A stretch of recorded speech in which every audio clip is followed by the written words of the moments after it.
আসসালামু আলাইকুম দর্শক। এখন তো অনেকেই বলেন যে বাংলাদেশে এখন থেকে যা ঘটবে, বাংলাদেশের রাজনীতি থেকে শুরু করে যা কিছু সব বাংলাদেশের মানুষই নির্ধারণ করবে। একেবারে বাজে কথা আমি সবসময় বলি। এবং বাংলাদেশের রাজনীতি, বাংলাদেশের সব ধরনের সিদ্ধান্ত আরও বরং এই সময়ে এসে বিদেশি শক্তিগুলোর উপরেই নির্ভর করছে বেশি। এবং সেই কথার সূত্র ধরে যদি আমরা বলি, তাহলে যুক্তরাষ্ট্র কি চাইছে? যুক্তরাষ্ট্র নির্বাচন নিয়ে নতুন খেলা শুরু করেছে, এটি স্পষ্ট। আপনাদের নিশ্চয় মনে পড়ে 2024-এর 7 জানুয়ারি নির্বাচনের আগে, কথিত নির্বাচনের আগে 2023-এর পুরোটা সময় শ্বাসরুদ্ধকর অবস্থায় ছিল সবাই, এবং প্রত্যেকেরই দৃষ্টি ছিল, দেশের কোটি কোটি মানুষের কোটি কোটি চোখ তাকিয়ে থাকতো বাংলাদেশে নিযুক্ত তৎকালীন মার্কিন রাষ্ট্রদূত পিটার ডি হাসের দিকে, তাকিয়ে থাকতো মার্কিন পররাষ্ট্র মন্ত্রণালয়ের মুখপাত্র ম্যাথিউ মিলারের দিকে, তাকিয়ে থাকতো জাতিসংঘের মুখপাত্রের দিকে। সেই তারা এখন কোথায়? তারা এখন কি বলছে? আপনাদের নিশ্চয় মনে পড়ে 2023-এর মেতে ভিসা নিষেধাজ্ঞা আরোপ করা হলো বাংলাদেশের গণতান্ত্রিক নির্বাচনী প্রক্রিয়াকে ক্ষতিগ্রস্ত করার চেষ্টা যারা করবে, অথবা অবাধ সুষ্ঠু নির্বাচনের পথে যারা বাধা হয়ে দাঁড়াবে তাদের উপরে। আমরা দেখলাম যে শেষ পর্যায়ে এসে ডোনাল্ড লুর চিঠি নিয়ে দৌড়ঝাঁপ পিটার ডি হাসের। এরকম আরো অনেক কিছু নিশ্চয়ই আমরা দেখেছি। এবং যুক্তরাষ্ট্র তখন বাংলাদেশের নির্বাচনের স্বার্থে, গণতন্ত্রের স্বার্থে যা কিছু বলছিল, আমরা যে সত্য কথা, আমরা নিজেরাও অনেকেই তাকে সমর্থন করছিলাম। কিন্তু বরাবরই আমি তখনও বলেছি, এখনও বলছি, বাংলাদেশের বন্ধু বলে কেউ নেই, না যুক্তরাষ্ট্র, না চীন, না ভারত। প্রত্যেকের সাথে কাজ করবে, এটাই পররাষ্ট্রনীতি। কিন্তু বাংলাদেশের বন্ধু বলে কেউ নেই, এটাই চরম বাস্তবতা। এবং যুক্তরাষ্ট্র যে তার স্বার্থের বাইরে কিছু করে না, তা আবারও এসে প্রমাণ হচ্ছে এই মুহূর্তে। বিষয়টা হচ্ছে যে কদিন আগে জাতিসংঘের মহাসচিব অ্যান্টনি গুতেরেস তিনি রহস্যজনকভাবে বাংলাদেশে এলেন। কেন এলেন? অনেক কাছে পরিষ্কার হয়েছে, তিনি সংস্কারের বয়ান দিতে এলেন। আর কোথায় গেলেন?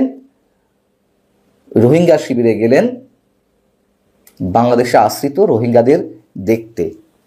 মিলিয়ে দেখা দরকার। জাতিসংঘের মহাসচিব এসে সংস্কারের বয়ান দিয়ে গেলেন।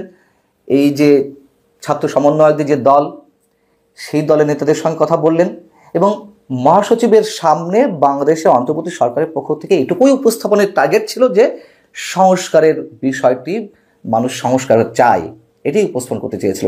ঠিক তারই ধারাবাহিকতায় বাংলাদেশে এই মুহূর্তে সফররত রয়েছেন মার্কিন ডেপুটি অ্যাসিস্ট্যান্ট সেক্রেটারি নিকোল চুকুলি, এবং রয়েছেন আরেক সহকারী পররাষ্ট্রমন্ত্রী অ্যান্ড্রু আর হেরা। সাথে কে রয়েছেন আপনারা নিশ্চয় জানেন, মিয়ানমারে নিযুক্ত মার্কিন রাষ্ট্রদূত।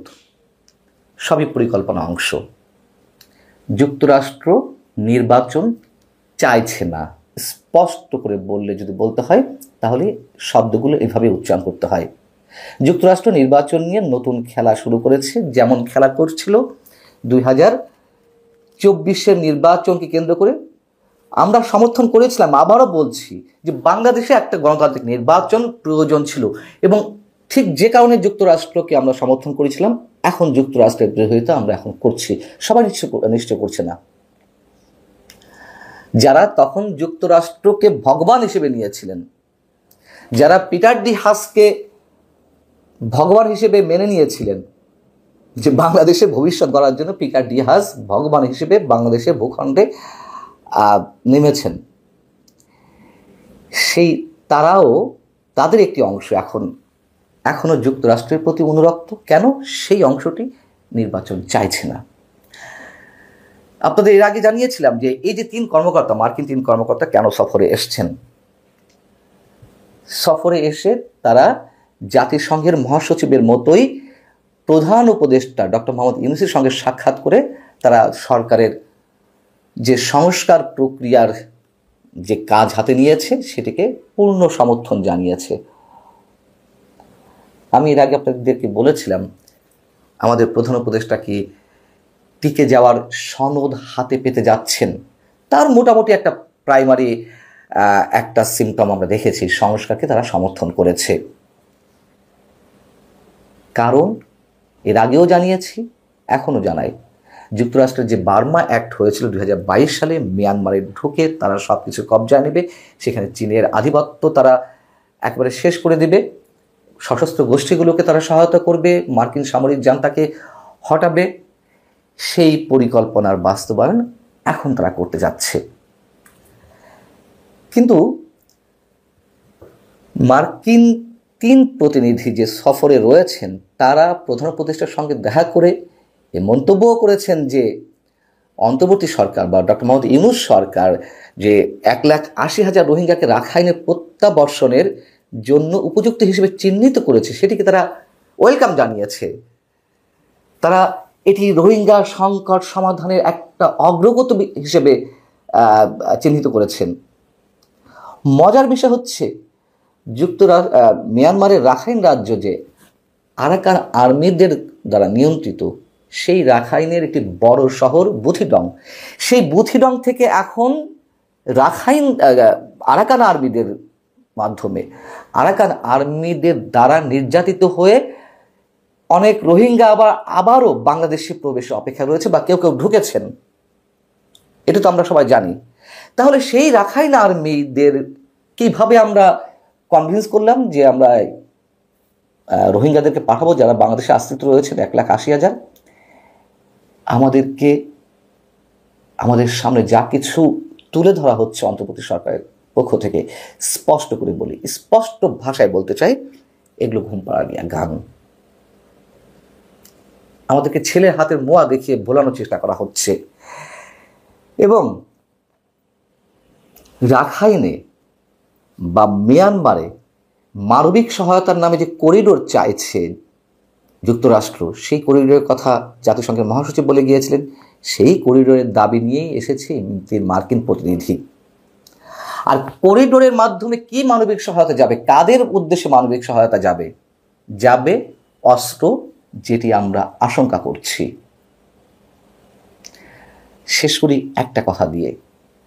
শেখ হাসিনার পতনটা ঘটার অন্যতম কারণ, অনেকগুলো কারণ তো রয়েছে, তার অন্যতম একটি কারণ, শেখ হাসিনা দু নৌকায় পা দিয়েছিলেন, একদিকে ভারত, একদিকে চীন। তার মধ্যে এ নিয়ে একটা দম্ভ কাজ করেছিল যে তিনি সবাইকে ম্যানেজ করে রাখতে পারেন। তিনি আমেরিকাকে বুড়ো আঙুল দেখিয়ে 2 নৌকায় পা দিয়েছিলেন। ঠিক একই অবস্থা সম্ভবত আমাদের প্রধান উপদেষ্টা ডক্টর মোহাম্মদ ইউনূসের ক্ষেত্রেও। তিনি আমেরিকাকেও হাতে রাখতে চাইছেন, চীনকেও হাতে রাখতে চাইছেন, এদিকে বুড়ো আঙুল দেখানো হচ্ছে ভারতকে। পারবেন শেষ পর্যন্ত টিকে থাকতে? এবং তারপরে একেবারে শেষ মুহূর্তে একটি কথা যদি বলি, যে যা কিছু হচ্ছে বিশেষ বিশেষ গোষ্ঠীর স্বার্থ উদ্ধারের জন্য হচ্ছে, মাঝখান থেকে বাংলাদেশকে অনেক খেসারত দিতে হয়েছে, নিকট ভবিষ্যতে আরও ভয়ঙ্কর পে করতে হবে, খেসারত দিতে হবে বাংলাদেশে 18 কোটি মানুষকে। আল্লাহ হাফিজ, ভালো থাকুন সবাই।